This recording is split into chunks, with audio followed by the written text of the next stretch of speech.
জানিয়ে দিব আজকের বাংলার চাঞ্চল্যকর সংবাদ। শুরুতেই সংবাদ শিরোনাম। শেখ হাসিনার আশঙ্কায় সত্যি হচ্ছে, বাংলাদেশে আসছে মার্কিন যুদ্ধজাহাজ। থাকছে প্রতিবেদনে। ঘুষ তদবির নয়, মেধা দিয়েই গড়তে হবে নতুন বাংলাদেশ, হাসনাত। থাকছে প্রতিবেদনে।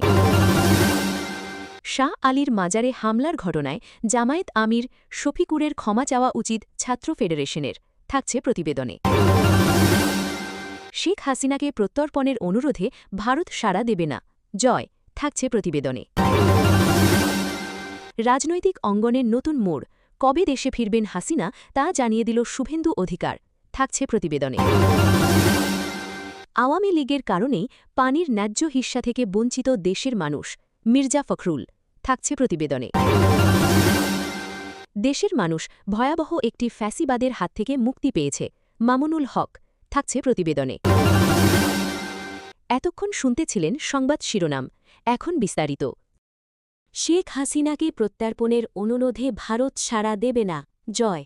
জুলাই গণঅভ্যুত্থানে সংঘটিত মানবতাবিরোধী অপরাধে মৃত্যুদণ্ডের রায় মাথায় নিয়ে ভারতে অবস্থানরত বাংলাদেশের সাবেক প্রধানমন্ত্রী শেখ হাসিনার ছেলে সজীব ওয়াজেদ জয় বলেছেন, তার মাকে প্রত্যর্পণের যে অনুরোধ অন্তর্বর্তী সরকার করেছে, ভারত তা গ্রহণ করবে না। তিনি বলেন, ভারত সবসময়ই ভালো বন্ধু, এই সংকটের সময় ভারত মূলত আমার মায়ের জীবন বাঁচিয়েছে। তিনি যদি বাংলাদেশ না ছাড়তেন, তাকে হত্যা করার পরিকল্পনা ছিল জঙ্গিদের। তাই আমার মায়ের জীবন রক্ষার জন্য আমি প্রধানমন্ত্রী নরেন্দ্র মোদীর সরকারের কাছে চিরকৃতজ্ঞ। বুধবার ১৯ নভেম্বর যুক্তরাষ্ট্রের ভার্জিনিয়া থেকে ভারতীয় বার্তা সংস্থা ANI-কে দেওয়া বক্তব্যে তিনি এসব কথা বলেন। তার ওই বক্তব্যের ভিডিও প্রকাশ করেছে রয়টার্স বার্তা সংস্থা। ২০২৪ সালের ৫ অগাস্ট ক্ষমতা হারানোর পর দেশ ছেড়ে ভারতে চলে যান আওয়ামী লীগ সভাপতি শেখ হাসিনা। হত্যার আদেশ, উস্কানি এবং তা বাস্তবায়নে সহযোগিতার মতো মানবতাবিরোধী অপরাধে তাকে পলাতক দেখিয়ে বাংলাদেশের আন্তর্জাতিক অপরাধ ট্রাইব্যুনালে বিচার চলে। জাতিসংঘের একটি প্রতিবেদনে বলা হয়, সরকারবিরোধী ওই আন্দোলনে ১,৪০০ জনের মতো নিহত হয়ে থাকতে পারে। সেই বিচারের রায়ে গত ১৭ নভেম্বর শেখ হাসিনা এবং তার সরকারের স্বরাষ্ট্রমন্ত্রী আসাদুজ্জামান খান কামালকে মৃত্যুদণ্ড দেয় ট্রাইব্যুনাল। ওই রায়ে ন্যায় বিচার প্রতিষ্ঠা হয়েছে মন্তব্য করে আইন উপদেষ্টা আসিফ নজরুল বলেন, শেখ হাসিনাকে প্রত্যর্পণে ভারতকে আবার চিঠি দেবে অন্তর্বর্তী সরকার। বাংলাদেশ এবং ভারতের মধ্যে আসামি প্রত্যর্পণ চুক্তি থাকায় শেখ হাসিনাকে ফিরিয়ে দেওয়ার দাবি দুই দেশের কূটনৈতিক সম্পর্ককে বড় ধরনের পরীক্ষায় ফেলেছে বলে বিশ্লেষকদের ভাষ্য। শেখ হাসিনার ছেলে জয় বলেন, আমি মনে করি নয়াদিল্লি খুব ভালোভাবেই জানে এই প্রত্যর্পণ অনুরোধ কিভাবে সামলাতে হয়। আমি মনে করি না ভারত সরকার এ ধরনের বেআইনি অনুরোধে সাড়া দেবে। এ নিয়ে আমার কোনো মন্তব্য নেই, কারণ আমি ভারতের গণতন্ত্রের ওপর এবং আইনের শাসনে তাদের বিশ্বাসের ওপর আস্থা রাখি। ঘুষ তদবির নয়, মেধা দিয়েই গড়তে হবে নতুন বাংলাদেশ। হাসনাত এনসিপির দক্ষিণাঞ্চলের মুখ্য সংগঠক ও কুমিল্লা ৪ আসনের সংসদ সদস্য হাসনাত আবদুল্লাহ বলেছেন, আমরা এমন একটি বাংলাদেশ গড়তে চাই যেখানে চাকরি পেতে ঘুষ দিতে হবে না, তদবিরের জন্য কারও দরজায় ঘুরতে হবে না। মেধা, যোগ্যতা ও সততাই হবে রাষ্ট্র পরিচালনার মূল ভিত্তি। সোমবার ১৮ মে বিকেলে কুমিল্লার ব্রাহ্মণপাড়ায় জাতীয় নাগরিক পার্টি এনসিপি আয়োজিত এক পথসভায় প্রধান অতিথির বক্তব্যে তিনি এসব কথা বলেন। হাসনাত আবদুল্লাহ বলেন, তরুণরাই আগামী বাংলাদেশের ভবিষ্যৎ, কিন্তু দুর্নীতি, স্বজনপ্রীতি ও বৈষম্যের কারণে অনেক মেধাবী তরুণ তাদের প্রাপ্য সুযোগ থেকে বঞ্চিত হচ্ছে। তিনি আরও বলেন, বর্তমান সময়ে কর্মসংস্থানের অভাবে অনেক তরুণ হতাশ হয়ে পড়ছে। সরকারকে বাস্তবমুখী উদ্যোগ নিতে হবে যাতে দেশের প্রতিটি তরুণ তার দক্ষতা অনুযায়ী কাজ পায়। প্রয়োজনে বিদেশে সম্মানজনক কর্মসংস্থানের সুযোগ আরও সহজ করতে হবে, তবে দেশের ভেতরেই স্বপ্নপূরণের পরিবেশ তৈরি করাই মূল লক্ষ্য হওয়া উচিত। নারীর ক্ষমতায়নের প্রসঙ্গ তুলে তিনি বলেন, সমাজের অর্ধেক জনগোষ্ঠীকে পিছিয়ে রেখে উন্নয়ন সম্ভব নয়। নারীদের শিক্ষা, কর্মসংস্থান ও নেতৃত্বের জায়গায় আরও এগিয়ে নিতে হবে। ভোটের রাজনীতির বাইরে গিয়েও রাষ্ট্র পরিচালনায় নারীদের সক্রিয় অংশগ্রহণ নিশ্চিত করার উপর তিনি গুরুত্ব দেন। তরুণদের উদ্দেশ্যে হাসনাত আবদুল্লাহ বলেন, চাঁদাবাজি, দখলবাজি ও টেন্ডারবাজির রাজনীতি বন্ধ করতে হবে। নতুন প্রজন্ম মানবিকতা, সততা ও পরিবর্তনের রাজনীতি চায়।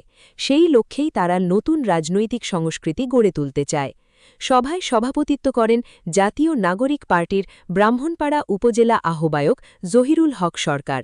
বিশেষ অতিথি হিসেবে বক্তব্য দেন দলের কেন্দ্রীয় যুগ্ম সমন্বয় সাধক আলাউদ্দিন মোহাম্মদ, কেন্দ্রীয় মুখ্য যুগ্ম সমন্বয় সাধক নাভিদ নওরোজ শাহ ও অ্যাডভোকেট মোহাম্মদ তারিকুল ইসলাম।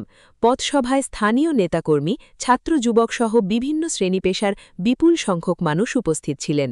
শাহ আলীর মাজারে হামলার ঘটনায় জামায়াত আমির শফিকুরের ক্ষমা চাওয়া উচিত, ছাত্র ফেডারেশন।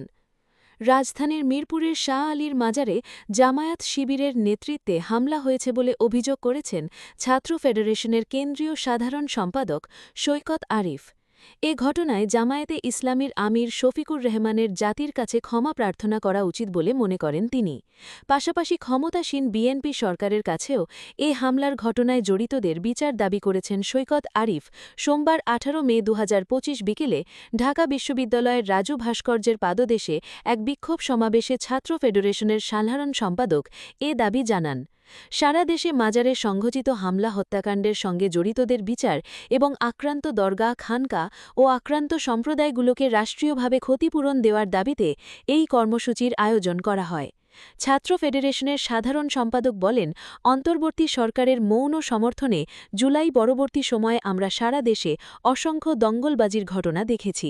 দেশব্যাপী স্বল্প মানুষ, বিভিন্ন ধর্মাবলম্বী ও ভিন্ন মতের মানুষের ওপর হামলা হয়েছে। কখনো কখনো হত্যাকাণ্ডের মতো ঘটনাও ঘটেছে। দেশের প্রধান পত্রিকা প্রথম আলো ও ডেইলি স্টারের কার্যালয়ে এবং সাংস্কৃতিক সংগঠন ছায়ানোটে হামলা ও অগ্নিসংযোগের ঘটনা ঘটেছে। সৈকত আরিফ বলেন, অন্তর্বর্তী সরকারের স্বরাষ্ট্র উপদেষ্টা সহ পুরো সরকার সেসব দঙ্গল দমন করতে চরমভাবে ব্যর্থ হয়েছিল।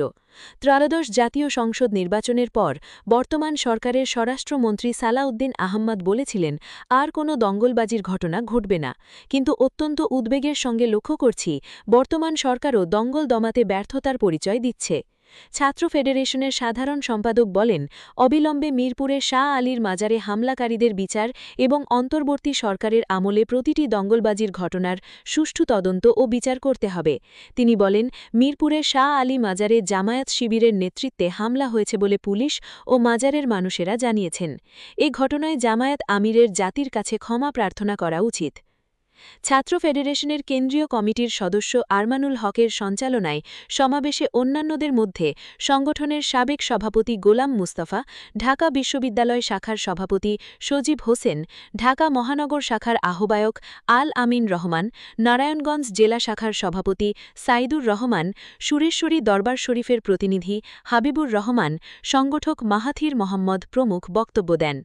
সমাবেশ শেষে বিক্ষোভ মিছিল বের করা হয়। মিছিলটি ক্যাম্পাসের বিভিন্ন সড়ক ঘুরে রাজু ভাস্কর্যে এসে শেষ হয়। মিছিলে দঙ্গলবাজের আস্তানা বাংলাদেশে হবে না, মাজারে হামলা করে স্বরাষ্ট্রমন্ত্রী কী করে, প্রথম আলোয় হামলার বিচার করতে হবে, ডেইলি স্টারে হামলার বিচার করতে হবে, ছায়ানটে হামলার বিচার করতে হবে ইত্যাদি বলে স্লোগান দেওয়া হয়। দেশের মানুষ ভয়াবহ একটি ফ্যাসিবাদের হাত থেকে মুক্তি পেয়েছে। মামুনুল হক। জুলাই গণঅভ্যুত্থানে শহীদ পরিবার ও আহতদের উদ্দেশ্যে মাওলানা মামুনুল হক বলেছেন, আমরা আপনাদের প্রতি কৃতজ্ঞ। আপনাদের ও আপনাদের প্রিয়জনদের ত্যাগ ও কোরবানির মাধ্যমে বাংলাদেশের মানুষ ভয়াবহ একটি ফ্যাসিবাদের হাত থেকে মুক্তি পেয়েছে। তাগলিবে দ্বীন ফাউন্ডেশনের উদ্যোগে জুলাই অভ্যুত্থানে শহীদ পরিবার ও আহতদের মাঝে নগদ অর্থ প্রদান অনুষ্ঠানে তিনি একথা বলেন। সোমবার রাজধানীর মোহাম্মদপুরে প্রতিষ্ঠানটির কার্যালয়ে আয়োজিত অনুষ্ঠানে প্রধান অতিথি হিসেবে ফাউন্ডেশনের প্রধান পৃষ্ঠপোষক মাওলানা মোহাম্মদ মামুনুল হক এই অর্থ বিতরণ করেন। এ সময় তিনি বলেন, আমরা আপনাদের প্রতি কৃতজ্ঞ। আপনাদের ও আপনাদের প্রিয়জনদের ত্যাগ ও কোরবানির মাধ্যমে বাংলাদেশের মানুষ ভয়াবহ একটি ফ্যাসিবাদের হাত থেকে মুক্তি পেয়েছে। জাতি হিসেবে শহীদ পরিবার ও আহতদেরকে যে সম্মান, মর্যাদা ও সহায়তা করা প্রয়োজন ছিল, এটা আমরা করতে পারিনি। রাষ্ট্রও দায়িত্ব পালন করতে পারিনি। তাই আমাদের পক্ষ থেকে এই ক্ষুদ্র আয়োজন। সরকারি অনুদান ও স্বীকৃতি বঞ্চিত জুলাই গণঅভ্যুত্থানের ১২ জন শহীদ পরিবার ও আহতের মধ্যে ৭ লক্ষাধিক টাকার অনুদান দেওয়া হয়। তাগলিবে দিন ফাউন্ডেশনের চেয়ারম্যান মাওলানা আবুল হাসানাত জালালির সভাপতিত্বে ও শাপলা স্মৃতি সংসদের সাধারণ সম্পাদক মাওলানা কামাল উদ্দিনের পরিচালনায় অনুষ্ঠানে আরও উপস্থিত ছিলেন ফাউন্ডেশনের সেক্রেটারি জেনারেল মাওলানা জাহিরুল ইসলাম, নির্বাহী সদস্য মাওলানা জাকির হোসেন, আকিফ আবদুল্লাহ প্রমুখ।